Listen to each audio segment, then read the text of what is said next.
persoalan yang sangat penting sebenarnya. Tapi vlog ini sebenarnya gue mau tunjukin kepada seseorang, dan hari ini gue bikin vlog. Gue nggak sendiri, gue sama pengacara handal. Dia adalah salah satu senior gue, yaitu Bang Sukron Nur Arifin. Mantap. Gimana bang kabarnya bang? Sehat. Woi, nama ganteng aja nih bang. Abang kita ini nama ganteng aja. Bang, gue nih punya masalah bang. Kemarin kan Yopi sempat punya PT, mendirikan perusahaan bareng teman-teman.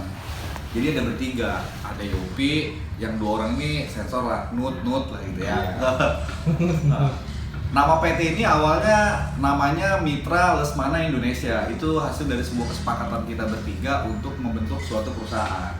Nah terus seiringnya berjalannya waktu, tahun kemarin 2019 akhir di bulan Desember, itu nama PT Mitra Lesmana Indonesia itu berubah menjadi Mitra Legalitas Indonesia. Nah artinya mereka ada satu orang melakukan perubahan nama perusahaan itu tanpa diketahui oleh Yopi.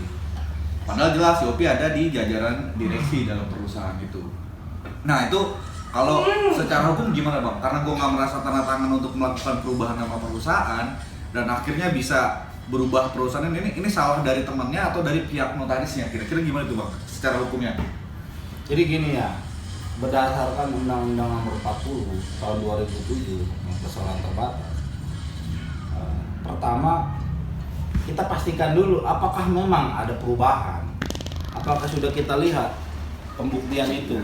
Karena untuk melakukan sebuah perubahan itu biasanya di dalam rapat umum terbatas itu ya, RUPS ini di antara jajaran baik itu Yopi dan 2 rekannya yang dua rekannya itu apakah sudah melakukan rapat umum pemegang saham, apakah sudah melakukan RUPS yang dimana ada sebuah rapat yang menyatakan bahwa nama ini harus diganti. Ini kan bicara aturan. Jika memang ada suatu prosedur yang dilanggar, paling tidak ini hanya dugaan ya, paling tidak yang mereka lakukan adalah mencoba melakukan sebuah tanda tangan atas nama Yopi, menyatakan mengundurkan diri, manipulasi ya, mengundurkan diri atau menyatakan untuk merubah nama, gitu kan?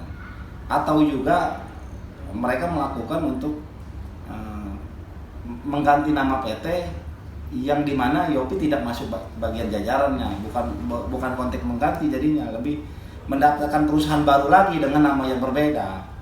Mungkin itu karena memangnya kalau Yopi hari ini bawa pembuktiannya bisa kami nyatakan statement tentang hal itu, karena memangnya belum juga bisa dipastikan apakah dia mengganti atau mendaftarkan baru nama PT itu. Itu dia. Ini udah pasti digantikan karena SK yang pertama keluar dari Kemenkumham itu kan SK Mitra Lesmana Indonesia, dan sekarang SK-nya udah berubah menjadi SK Legalitas Indonesia.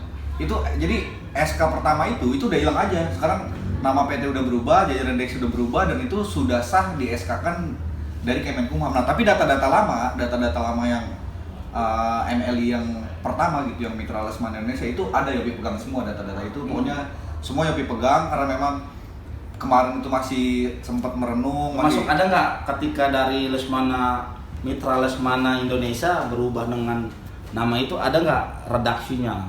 Ada semua. Ada pokoknya itu ada semua. Akte perusahaannya yang lama ada, yang baru akte perusahaannya juga ada soft copy-nya. Jadi gini, kalau berdasarkan undang-undang itu, jika memang sudah RUPS, sudah rapat umum, semua jajaran direksi, itu hasilnya dituangkan untuk melakukan perubahan.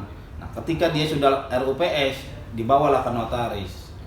Dari notaris didatangkan ke Kemenkumham, maka SK yang dikeluarkan Kemenkumham berdasarkan hasil rapat umumnya itu. Oh gitu ya.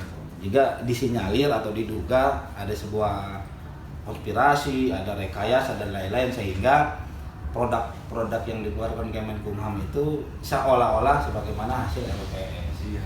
Yang memang kita juga belum bisa memastikan apakah mereka melakukan sebuah pemalsuan kah, tindak pidana lain kah, yang dimana ada tanda tangan sebuah direksi atas nama Yopi yang memang tidak mengetahui tentang hal itu. Cuma ini kan enggak cara-cara yang tidak elegan, cara-cara yang memang Iya, merasa mau disikut melakukan lah gitu. perbuatan melawan hukum juga apabila nanti diduga ada hal-hal seperti itu.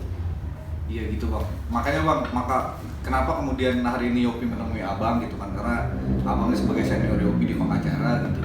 Karena Yopi ini merasa dirugikan, karena dalam perusahaan yang pertama ini kita udah komitmen. Jadi yang masuk saham itu dari 3 orang, itu cuma ada 2 orang, Yopi sama teman Yopi satunya. Berapa lembar kan? Ya segitulah pokoknya, intinya kita berdua 25%, 50%, 50%, berdua nih sahamnya nih. Artinya kan setelah mereka melakukan perubahan nama perusahaan dengan melakukan perubahan jajaran nama direksi, artinya Yopi udah nggak ada wewenang lagi untuk mencabut saham, artinya ya udah kalah aja gitu.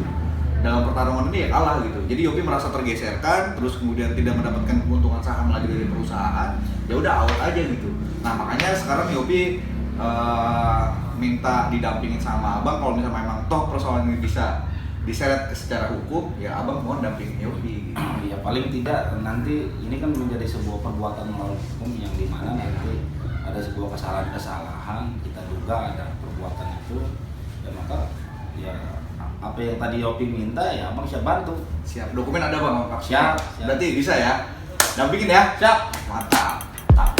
Oke guys, hari ini gue mau didampingin sama pengacara gue, dan insya Allah cepat atau lambat gue akan urus persoalan ini. Dan buat kamu yang nonton, ini adalah video pembuktian bahwa kita akan melawan. Bye bye. Udah belum?